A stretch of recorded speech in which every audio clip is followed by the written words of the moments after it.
কয়েছে ভাগটা নিয়ে আইছে কতজন কইছে বাবা। শোনেন একটা কথা বলি বাবাজিরা, এই জগতে যারা মনে মনে ভাববেন যে মেয়ে মানুষেরা বোকা, তাই হলে এক নম্বরের বোকা। হরিবল যারা কয় মেয়ে মানুষ বোকা, ওরাই বোকা। এরা অত্যন্ত চালাক, মানে দিব না ওইটা ডাইরেক্ট কয় না। দাদা অহংকার অভিমান আমার ভগবানকে রক্ষে ধরা হলো। এই জন্য কাউকে ঘৃণা করা যাবে না। ভগবান কোনোদিন সাধুর বাজারে ভগবানের রূপ ধরে যায় না। ভগবান নিজে নারদকে বলেছে, নারদ আমি ভগবান সাধুগুরু বৈষ্ণবের বাজারে যাই আমার ভক্তের রূপ ধারণ করি।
নিতাই ফেলে যাবে না। নিতাইকে যেজন মার খেয়ে দয়া করে তার নাম হলো নিতাই। তার নাম নিতাই না? আপনারাও তো জানেন জাগায় মাথায় নিতাইয়ের মাথায় কলুষির কাদা মেরেছিল। তারপরও নিতাই বললেন, মেরেছিস কলুষির কাদা, তাই বলে কি তোদের প্রেম নিব না? আরে ওরে ওরে আমার জগায় মাথায় আরো আঘাত কর, আমার অঙ্গ থেকে রক্ত ঝরা, দুঃখ নেই তবু হেমদণ্ড বাহু তুলে একবার হরে কৃষ্ণ হরি বলে ধ্বনি।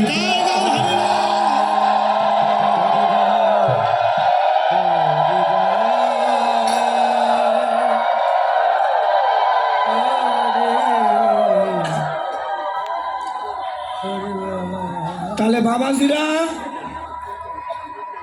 মায়েরা, বোনেরা, মাসিরা, পিসিরা,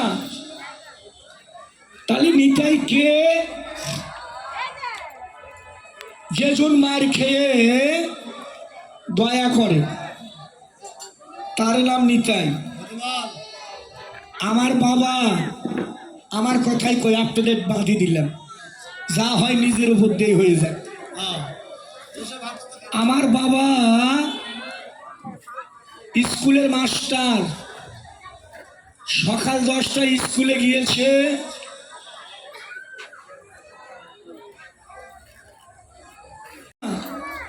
প্রচন্ড ক্ষুধে লেগেছে, একটু খেতে দাও, প্রচন্ড ক্ষুধে লেগেছে, একটু খেতে দাও। মা করজোরে কয়, গো আমি পাশে কীর্তন শুনতে গিয়েছিলাম, রান্না করতে একটু দেরি হয়ে গেছে, তুমি একটু অপেক্ষা করো, আমি তোমার সিদ্ধ ভাত রান্না করে দিচ্ছি। আমার বাবাটা আবার ভালো না, পাপী পাষাণ্ড দুষ্ট দুরাচার বাবা। মায়ের কথা বুঝতে চেষ্টা করলেন না, যা মুখে আসলেন আমার বাবা তাই বলে মায়ের গালি দিলেন। হাতের কাছে যা পেল আমার বাবা আমার মায়ের সেইটা দিয়ে আঘাত করলেন, অনেক গালি দিলেন। আমার বাবা আমার মায়ের অনেক আঘাত করলেন। বাবার আবার একটা বাবাও কিছু বলবেন না। আজকে বিচারের ভার মায়েদের ওপরে। যতগুলো মা বোন বসে আছো তোমাদের ওপর বিচারের ভার ছেড়ে দিলাম। এবার আপনারা আমাকে দয়া করে বলবেন, আমার বাবা আমার মায়েরে অনেক গালি দিলেন, অনেক মারলেন, মুখে যা আসলেন তাই করে বললেন। এবার আপনাদের কাছে আমি ছোট্ট করে জানতে চাই, আমার মা আমার বাবারে আর ভালোবাসবে না? উত্তর দেন।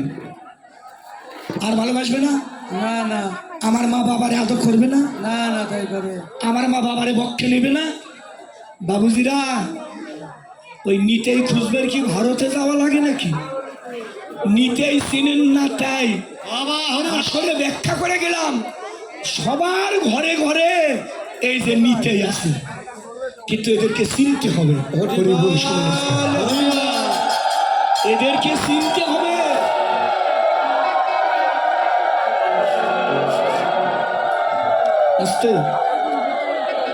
কেউ বলতে পারবেন না দাদা আমার ঘরে নিতাই নেই, সবার ঘরে নিতাই আছে বাবা, কিন্তু আমরা সেই নিতাইকে চিনিও না, মানিও না।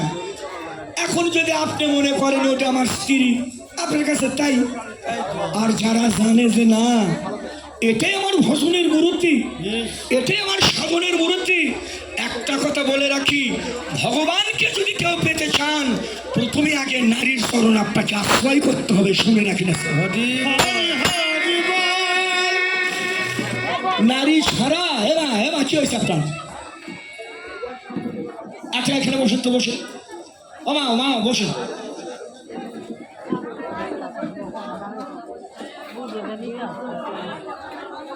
বসেন মা, বসেন। এত জায়গা থাকতে তাও জায়গা হচ্ছে না। হাই রে বাবু, কেন তাদেরকে ছোট করে দেখবো না? আরে আমরা তো একটা সাধারণ, ভালো করে এটা কালী মন্দির না, মায়ের মন্দির না এটা? আপনি নিজে দেখেন, চোখ খুলে দেখবেন, নারী সব জায়গা বড়। নারী যদি বড় না হতো, আপনি বিচার করে দেখুন, নারী যদি বড় না হতো 33 কোটি সবাই হলো খালি দেবতা, খালি দেবতা, আর একমাত্র ভোলানাথই হলো দেবাদি দেব মহাদেব। ঠিক আছে, উনি কিন্তু খালি দেবতা নয়, উনি দেবতারেও, ওই জন্য ওনার নাম হলো দেবাদি দেব মহাদেব। এবার আসলে কথা তাই না বাবাজি? নিজের বিবেককে প্রশ্ন করবেন। ভোলানাথের মতো ব্যক্তি এত শক্তিশালী, সেও খালি সন্তলে স্মরণ নিল। দাদা ভাই আপনারাই কন, কি লেখা আছে? কৃষ্ণ রাধা কে আছে?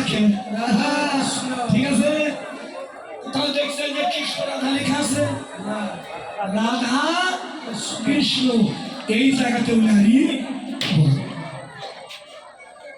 অতএব আমাদের জন্ম নারী গর্ভে, এই জন্য ভগবান কৃষ্ণ নিজে একদিন রাধার স্মরণ তোলে দাসপথ লিখে দিল, রাধিব দেহি পদ পল্লব উদারা রাধে, আমি ভগবান হয়েও জন্মে জন্মে তোমার চরণ তলে আমি দাস হয়ে গেলাম।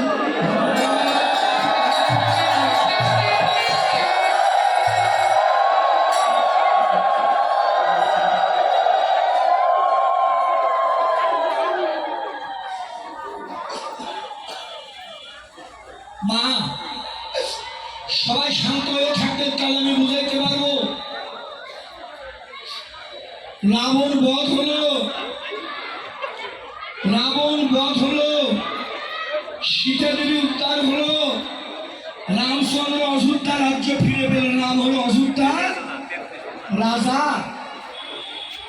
একদিন রাম ভগবান একদিন সীতার কাছে গল্প করে, সীতা দেবী, ও সীতা দেবী, এই পৃথিবীতে আমার চাইতে বড় বীর কেউ নাই।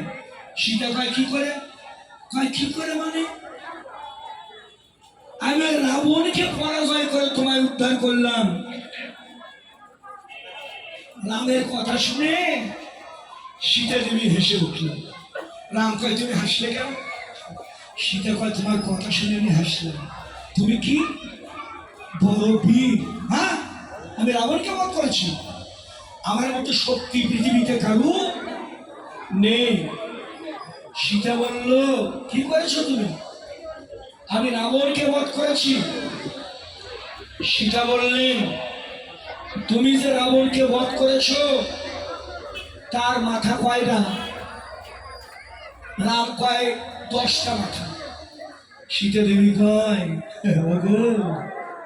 এ তাই বড় বীর, এই 10 মাথা রাবণ আপনারে বড় বীর হইছ। তুমি কি জানো আরো একটা রাবণ আছে, তার 1000 মাথা। হরিবল হরিবল। আপনারা তো খালি সবাই জানেন যে 10 মাথা রাবণ। নাম বলে না, তারা পড়াশোনা করিস, যারা শিক্ষিত ধরে রাখ, পরীক্ষাতে আসতে পারে। খালি কিন্তু 10 মাথা রাবণ নয়, 10 মাথা বাদে আর একটা রাবণ আছে, তার হলো 1000 মাথা। ওই বইটার নাম বলে, ওই বইটার নাম হলো, ওই বইটা পড়লে 1000 মাথা রাবণের সংখ্যা পাবো। ওই বইটার নাম হলো অদ্ভুত রামায়ণ। বইটার নাম হলো অদ্ভুত রামায়ণ, ওইটা পড়ে দেখবেন। ওর মধ্যে 1000 মাথা রাবণের কথা। রামকে আমি বিশ্বাস করি না। যাও আবার লঙ্কায় গেল, তাই দেখা 1000 মাথা রাবণ। তাহলে তো খুব সুন্দর তত্ত্ব, রামায়ণ থেকে আলোচনা করছি। রামচন্দ্র বান মারে, 1000 মাথা রাবণকে লাগে না। 1000 মাথা রাবণ যখন বান মারে, রামচন্দ্র রথ নিয়ে অযোধ্যায় এসে পড়ে। বহুবার এমন চলতে থাকে, 1000 মাথা রাবণ বধ হলো না। বিভীষণ বলছে, বিভীষণ আমি ভগবান, সবাইকে মানলাম রাক্ষস কুলে, এই 1000 মাথা রাবণ এরে মারতে পারি না, এর কি মরণ নাই? বিভীষণ বলল, প্রভু ভগবানের মুখে কে এই কথা সাজে? তুমি না ভগবান, তুমি তো নিজে মুখে বলেছো যার জন্ম আছে তার মৃত্যু আছে। এরা তো তোমার মুখে কথা, তোমার মুখে কথা, যার জন্ম আছে তার মৃত্যু আছে। 2 দিন আগে কিংবা 2 দিন পরে। ও মরে না কেন? এতবার বান মারি, আমার বান করে লাগেই না। বিভীষণ বললেন, প্রভু একটা কথা বলবো, কি শুনবে তো? না বল। তাও যদি 1000 মাথা রাবণ বধ হয়। হ্যাঁ মায়েরা বোনেরা, এই জায়গাটা বোঝানোর জন্য আমি ঘুরলাম। বিভীষণ তখন বলেছিল রামকে, প্রভু ওই 1000 মাথা রাবণকে বধ করা সহজ কথা নয়। ওই 1000 মাথা রাবণকে যদি বধ করতে চাও, প্রভু তোমাকে আগে মা সীতা দেবীর পূজা করতে হবে।